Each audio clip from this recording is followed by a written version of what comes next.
Again with another reaction video. Today I'll be reacting to getting suspended in high school. Young Don, the sauce guy. If you guys are new to my channel and you like what you see here, don't forget to like, share, comment, and subscribe to this off-brand channel. Let's get into this reaction. We were warned that anybody who caught a suspension, even once, for any reason at all, was not going to be allowed to walk the stage during graduation. And I know Pablo Escobar got shot or whatever, but that actually sounds way better than having to tell your Jamaican mother that you can't participate in graduation. I mean, death by firing squad sounds way more pleasant if you ask me. Jamaica.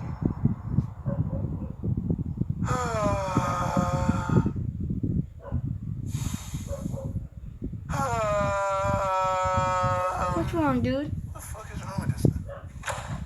Yo. You good? No, fam. I'm bored. Should I go do something, nigga? I'm Fuck, bored. are you 12 now or something? I don't know what to do.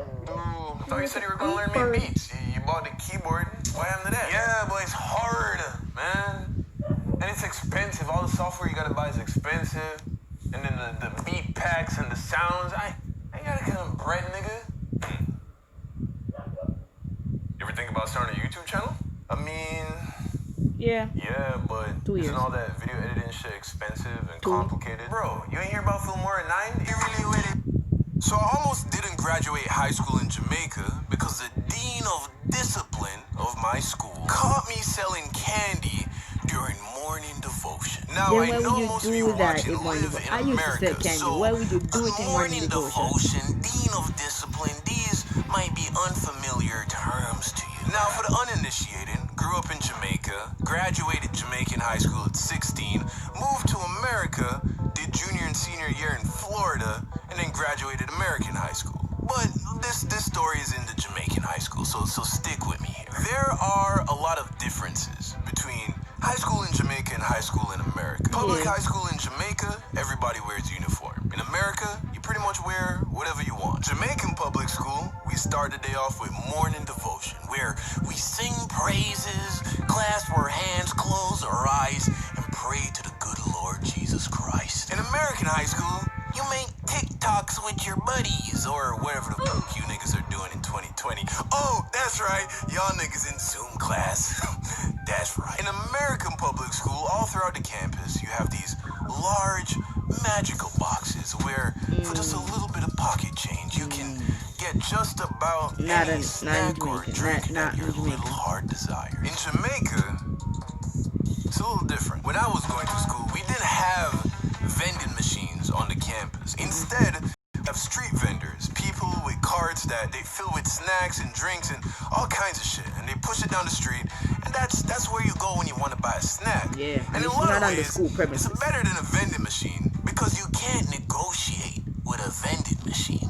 If it costs $1.25, $1.25. you better have $1.25. With the street vendors, shit, that's $1.15. Anyway, what this means is that the only time you can get any food, snacks, candy, drinks during school in Jamaica was during your 45-minute lunch period. Because street vendors pushing their carts down high school hallways during class time would be ridiculous. Which means if you didn't bring snacks to school or you didn't stock up during lunchtime, during the rest of school, you pretty much have no way to get any food, especially snacks and especially candy. This created what I like to call a snack vacuum, where other kids saw an oppressive school rule that prevented you from getting candy during class time. I saw a business opportunity. And to be fair, I didn't come up with the idea. I saw this other kid selling Jolly Ranchers out of his backpack to my classmates, and immediately I was like, yo, I can do that. that's a lot of money. Really? I could be doing that. So I went up to the kid and I asked him where does he get the candy. He told me that he buys it in bulk at a wholesale. Instantly, I remembered that my cousin that I grew up with, who was like a big sister to me, was married to a Chinese guy who owned a wholesale downtown. So I went home, told my mom about the business idea, and of course, she was very supportive. My mom has always supported did anything I wanted to do, so long as it didn't get in the way of school. So she called my cousin, who spoke to her husband, who then basically was giving me the candy for the price that he was getting. Meaning I was getting my candy for less than wholesale price. Do you get that? Let me break this shit down to you. Okay, so let's say you go in a gas station, right? You look down by the register, what do you see?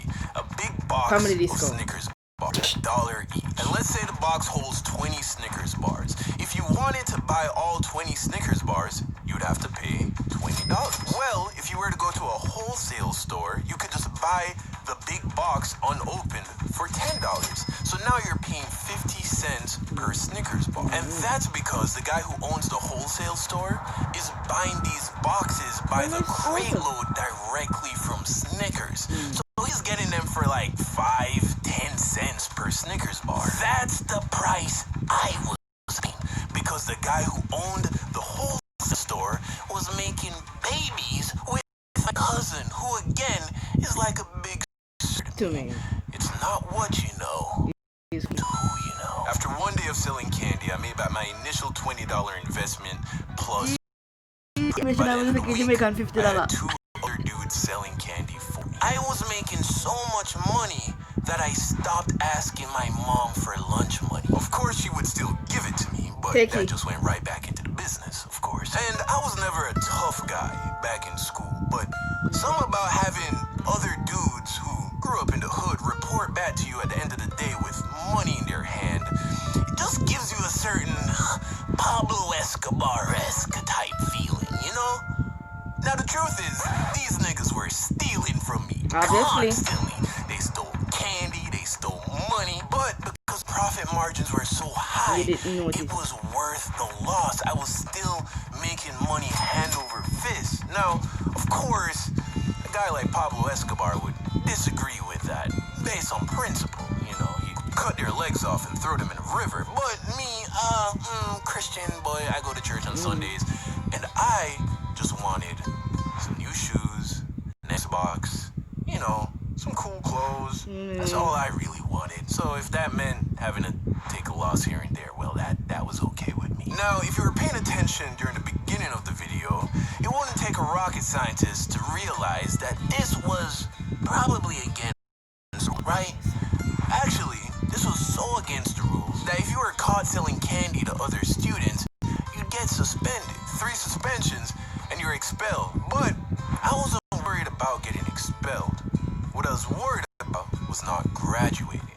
You see, my senior year of high school in Jamaica was on record the most disobedient, disrespectful, unruly graduating class to have ever come out of art in high school. At least according to the dean of discipline, the music teacher, the principal, and everybody else who we were supposed to be listening to. As a result, we were warned that anybody who caught a suspension, even once, for any reason at all, was not going to be allowed to walk the stage during graduation. And I know Pablo Escobar got shot or whatever, but that actually sounds way better than having to tell your Jamaican mother that you can't participate in graduation. I mean, death by firing squad sounds way more pleasant if you ask me. So one morning, during morning devotion, I was chilling at my desk when one of my homies and classmates, Peter, looked over to me and gave me that look. It was that, hey, got any candy look? And of course, I got by candy, now, but everybody devotion knew I was the plug. And my gut told me that it was too early to start selling, you know? I mean, if for no other reason than the fact that it's the Lord's time. I mean, we're supposed to be praying to God right now. Here I am slinging illegal candy under his nose. So Peter comes over to my desk, hands me like, I don't know, 25 cents, which probably back then got you about a few Jolly Ranchers, you know, just enough to hold you over till lunchtime. I discreetly pass Peter the candy, and as I'm pulling away my hand, I look up, and who do I see staring me in the soul? The Dean of Discipline. Instantly, my heart drops. I put my hands in my pocket, and I look down at my desk, and I'm just hoping that he did not realize what just occurred. But he was not a fool. All I hear is, Mr. Hines, to the front of the classroom, please. Fuck. I start walking to the front. Whoa, whoa, Mr. Hines. Don't forget your bag. Bring that too. As a matter of fact, here, give it to me. I'll keep it safe. And we walk to his office. And we get to his office. He sits me down, opens the bag, sees the candy. Mr. Hines, are you aware of the consequences of being caught soliciting candy during school hours? Yeah. So then you know you will not be walking the stage with the graduating class. Yeah. And you have nothing to say for yourself. No. When I don't show up to school next week, ask my mother where my body's buried. Oh. Mr. Hines, you know, I thought you were much smarter than this. I'm also aware that you're an okay student. You don't really get in trouble. So here's what I'm willing to do, Mr. Hines. I will allow you to walk the stage with your classmates. But you are still suspended. You must show up to school tomorrow wearing the black and white. And if you are caught soliciting candy again, I can guarantee that you will not be graduating this year. You understand me? Yes, sir. Good. All right, now go back to your class. Oh, one more thing, Mr. Hines.